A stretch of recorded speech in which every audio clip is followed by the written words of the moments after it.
നമസ്കാരം. കോടതി കുറ്റവിമുക്തനാക്കിയ ശേഷവും സംസ്ഥാനത്താകെ തനിക്കെതിരെ ഉയരുന്ന പ്രതിഷേധത്തിൽ മൗനം വെടിഞ്ഞ നടൻ ദിലീപ്. തിങ്കളാഴ്ച ശബരിമല ദർശനത്തിനിടയിലാണ് നടൻ മനോരമയോട് ഉള്ളു തുറന്നത്. അമ്മയുടെ ആരോഗ്യാവസ്ഥ മോശമാണെന്നും അമ്മയ്ക്കുള്ള വഴിപാടിന്റെ ഭാഗമായിട്ടാണ് ശബരിമലയിൽ എത്തിയതെന്നും ദിലീപ് വെളിപ്പെടുത്തി. കോടതി വിധിക്ക് ശേഷം മാധ്യമങ്ങൾ ഉൾപ്പെടെ തന്നെ പിന്തുടർന്ന് ഉപദ്രവിക്കുകയാണെന്നും തനിക്ക് നീതി ലഭിക്കേണ്ടതെന്നും ദിലീപ് ചോദിക്കുന്നു. മാധ്യമങ്ങൾ തന്നെക്കുറിച്ച് പടച്ചുവിടുന്നതൊക്കെ തന്നെ നുണകളാണെന്നും നടൻ പ്രതികരിച്ചു. തിങ്കളാഴ്ച രാവിലെയോടെയാണ് സന്നിധാനത്തെത്തിയ നടൻ ആദ്യം മാധ്യമങ്ങളോട് പ്രതികരിക്കാൻ തയ്യാറായില്ലെങ്കിലും തന്ത്രിയെ കാണാനായി കാത്തുനിൽക്കുന്നതിനിടെ മനോരമയോട് മാത്രമായി സംസാരിക്കുകയായിരുന്നു.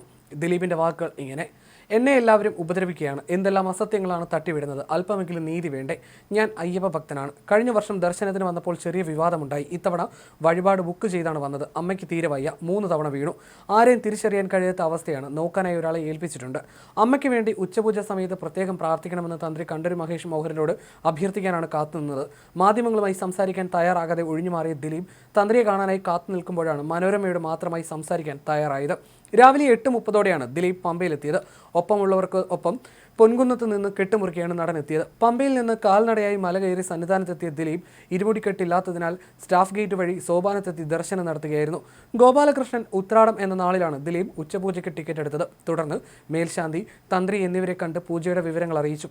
പണിക്കേഴ്സ് ട്രാവൽസ് ഉടമ ബാബു പണിക്കരുടെ കളഭ പൂജയിൽ പങ്കെടുത്ത ശേഷമാണ് ഉച്ചപൂജയ്ക്ക് പോയത്. സുഹൃത്ത് ശരത്, അഡ്വക്കേറ്റ് പ്രണവ്, ചെന്നൈയിലെ വ്യവസായി ശശികുമാർ എന്നിവരോടൊപ്പമാണ് ദിലീപ് ദർശനത്തിനെത്തിയത്. അതേസമയം സംസ്ഥാനത്തൊട്ടാകെ ദിലീപിനെതിരെ പ്രതിഷേധം കനക്കുകയാണ്. കോടതി കുറ്റവിമുക്തനാക്കിയെങ്കിലും താരത്തോടുള്ള ജനങ്ങളുടെ മനോഭാവത്തിൽ കാര്യമായ മാറ്റമുണ്ടായിട്ടില്ല. ഇന്നലെ KSRTC ബസ്സിൽ ദിലീപിന്റെ സിനിമ പ്രദർശിപ്പിച്ചതിനെതിരെ യാത്രക്കാരിയായ സ്ത്രീ രംഗത്തെത്തിയിരുന്നു. തിരുവനന്തപുരം തൊട്ടിൽപ്പാലം സൂപ്പർഫാസ്റ്റ് ബസ്സിലായിരുന്നു സംഭവം. വഴക്ക് രൂക്ഷമായപ്പോൾ കണ്ടക്ടർ സിനിമ നിർത്തിവെക്കുകയായിരുന്നു. ഒരു യാത്രക്കാരി പ്രതിഷേധം അറിയിച്ചതോടെ ബസ്സിലെ മറ്റ് യാത്രക്കാർക്കിടയിൽ അഭിപ്രായ വ്യത്യാസം ഉണ്ടാകുകയും വാക്കുതർക്കത്തിൽ കലാശിക്കുകയുമായിരുന്നു. ഇതിനു പുറമെ എറണാകുളം ശിവക്ഷേത്രത്തിലെ പരിപാടിയിൽ നടൻ ദിലീപിനെ പങ്കെടുപ്പിക്കുന്നതിൽ പ്രതിഷേധം കനത്തതിനെ തുടർന്ന് പരിപാടിയിൽ നിന്നും താരത്തെ മാറ്റിയിരുന്നു. ജനുവരിയിൽ നടക്കാനിരിക്കുന്ന ഉത്സവത്തിൽ കൂപ്പൺ വിതരണത്തിന്റെ ഉദ്ഘാടനം നടത്താൻ ദിലീപിനെയാണ് തീരുമാനിച്ചിരുന്നത്. ഇത് സംബന്ധിച്ച് നോട്ടീസ് പുറത്തു വന്നതോടെ കടുത്ത വിമർശനം ഉയർന്നു വരികയായിരുന്നു. വിവാദത്തിന്റെ പശ്ചാത്തലത്തിൽ പരിപാടിയിൽ നിന്നും ദിലീപിനെ മാറ്റി. ദിലീപ് സ്വയം പിന്മാറുകയായിരുന്നുവെന്നാണ് ക്ഷേത്ര ഉപദേശക സമിതിയുടെ വിശദീകരണം. ക്ഷേത്രത്തെ വിവാദ കേന്ദ്രമാക്കാൻ ആഗ്രഹിക്കുന്നില്ലെന്ന് സമിതി പ്രസിഡന്റ് അറിയിച്ചു. നാളെ നടത്താനിരുന്ന പരിപാടിയാണ് വിവാദമായത്. ദിലീപിന്റെ ഫോട്ടോ സഹിതമുള്ള നോട്ടീസ് പുറത്തു വന്നതോടെ സോഷ്യൽ മീഡിയയിലടക്കം പ്രതിഷേധം ശക്തമായി. ഇതോടെയാണ് പിന്മാറ്റം. നടി ആക്രമിക്കപ്പെട്ട കേസിൽ ദിലീപിനെ കുറ്റവിമുക്തനാക്കിയ ശേഷമാണ് പരിപാടിയിലേക്ക് ക്ഷണിച്ചത്. പതിവായി സന്ദർശനത്തിനെത്തുന്ന വ്യക്തി എന്ന നിലയിലാണ് ക്ഷണിച്ചതെന്നുമാണ് ക്ഷേത്ര ഉപദേശക സമിതി പറയുന്നത്. അതേസമയം സംഭവങ്ങളുടെ പശ്ചാത്തലത്തിൽ നാളെ നടത്താനിരുന്ന പരിപാടി ബുധനാഴ്ചത്തേക്ക് മാറ്റിയിട്ടുണ്ട്. മേൽശാന്തിയായിരിക്കും കൂപ്പൺ ഏറ്റുവാങ്ങുക. അടുത്ത ആഴ്ച റിലീസ് ചെയ്യാനിരിക്കുന്ന ദിലീപ് ചിത്രം ഭബ്ബയിൽ അതിഥി താരമായി എത്തുന്ന മോഹൻലാലിനെതിരെയും സമൂഹ മാധ്യമങ്ങളിൽ പ്രതിഷേധം ശക്തമായിട്ടുണ്ട്.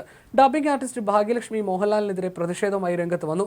സിനിമയുടെ പോസ്റ്റർ റിലീസ് ചെയ്യുന്നതിന് മുൻപ് താൻ എന്താണ് ചെയ്യുന്നതെന്ന് മോഹൻലാൽ പോലും ചിന്തിച്ചില്ലല്ലോ എന്ന് പറയുകയാണ് ഭാഗ്യലക്ഷ്മി. വിധി വന്ന അന്ന് തന്നെയല്ലേ നമ്മൾ ഏറ്റവും സ്നേഹിക്കുന്ന ശ്രീ മോഹൻലാൽ ആ സിനിമയുടെ പോസ്റ്റർ റിലീസ് ചെയ്യുന്നത്? ഒരു നിമിഷം ചിന്തിക്കണം, ഞാൻ എന്താണ് ചെയ്യുന്നതെന്ന് അദ്ദേഹം പോലും ചിന്തിച്ചില്ലല്ലോ എന്നാണ്. അവന് വേണ്ടിയും അവൾക്ക് വേണ്ടിയും ഞാൻ പ്രാർത്ഥിക്കുന്നു എന്ന് പറഞ്ഞതും നമ്മൾ കേട്ടു. ഇതെല്ലാം അയാൾ ഉണ്ടാക്കി വെച്ചിരിക്കുന്ന ഒരു സാമ്പത്തിക സ്പേസ് ആണ്. അതാണ് നമ്മൾ കണ്ടത് എന്നായിരുന്നു ഭാഗ്യലക്ഷ്മി മാധ്യമങ്ങളോട് പറഞ്ഞത്.